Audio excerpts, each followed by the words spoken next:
Salam Bapak Ibu, selamat pagi. Puji Tuhan, hari ini kita masih berkesempatan kembali untuk diteguhkan, dikuatkan melalui kebenaran firman Tuhan. Sebelumnya mari kita bersatu di dalam doa. Bapa Surgawi, Bapa yang Maha Baik, terima kasih. Pagi ini Tuhan, kasih-Mu terus melimpah atas kami.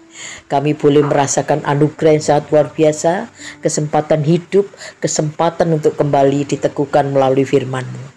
Tuhan, tolong setiap kami, mampukan kami untuk bisa mendengar dengan baik, untuk bisa merenung dengan baik, terlebih-lebih melakukan dalam hidup kami. Demikian juga untuk hamba-Mu Tuhan, yang penuh keterbatasan ini, Tuhan urapi, kuasai dengan kuasa Roh-Mu. Di dalam nama Yesus Kristus kami berdoa dan ucap syukur. Haleluya, amin. Bapak Ibu Saudara, bacaan kita dari Yohanes 14 ayat 16 sampai 18.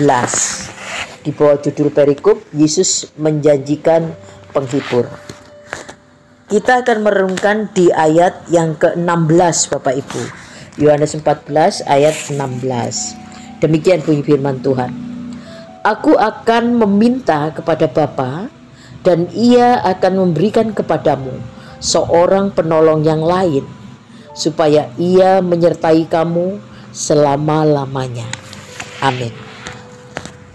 Bapak Ibu, di dalam Kisah Para Rasul pasal 2, setelah para rasul dipenuhi oleh Roh Kudus, mereka menerima kuasa, kemudian memberitakan firman Tuhan dengan berani. Pada hari itu saja ada 3.000 orang bertobat dan diselamatkan.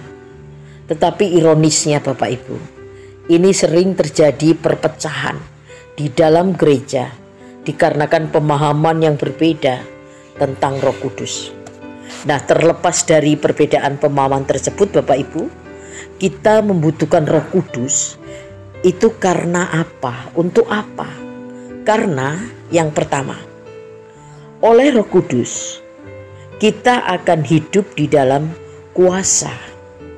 Ini dapat kita baca dari Kisah Rasul 1 ayat 8. Setiap orang yang mengalami pengurapan Roh Kudus pasti akan menerima kuasa.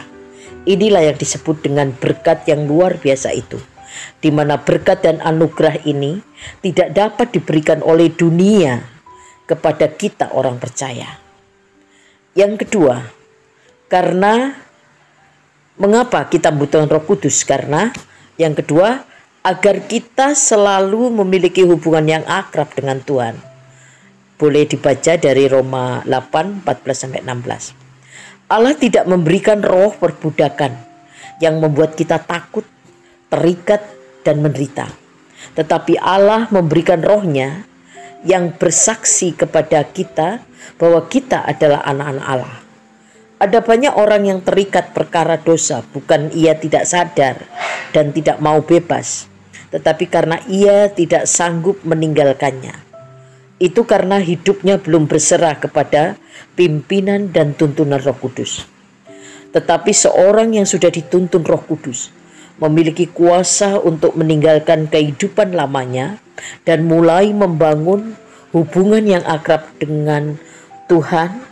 Roh Kudus membuat kita selalu merindukan Tuhan di dalam hidup ini, sehingga olehnya kita berada dekat Tuhan, dan ingat, dekat Tuhan kita tenang, dapat berjalan di dalam kemenangan. Refleksi kita hari ini Bapak Ibu, sebagai orang percaya kita tidak pernah sendirian.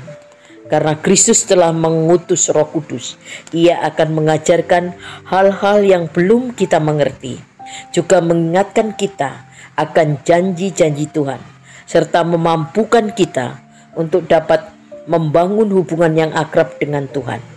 Karena itu, hiduplah berserah sepenuhnya pada pimpinan dan pertolongan Roh Kudus, sehingga akhirnya kita dapat hidup dalam kehendak dan rencana Allah yang mulia. Amin. Tuhan memberkati. Mari kita berdoa. Terima kasih Tuhan Yesus untuk firman-Mu hari ini. Sungguh Tuhan, kami dikuatkan kembali bahwa melalui kuasa Roh-Mu lah kami mendapatkan kuasa untuk bisa melakukan segala perkara. Melalui Roh Kudus lah kami dimampukan untuk bisa terus menjalin hubungan yang karib dengan Tuhan, sehingga hidup kami semakin hari semakin berkenan di hadapan Tuhan. Terima kasih Tuhan Yesus untuk firman-Mu hari ini. Ampuni Tuhan jika di dalam kami mendengar, di dalam kami menyampaikan ada terselip dosa, kami mohon ampun. Di dalam nama Yesus Kristus kami berdoa dan mengucap syukur. Haleluya. Amin. Amin Bapak Ibu, selamat pagi, selamat beraktivitas. Tuhan Yesus memberkati.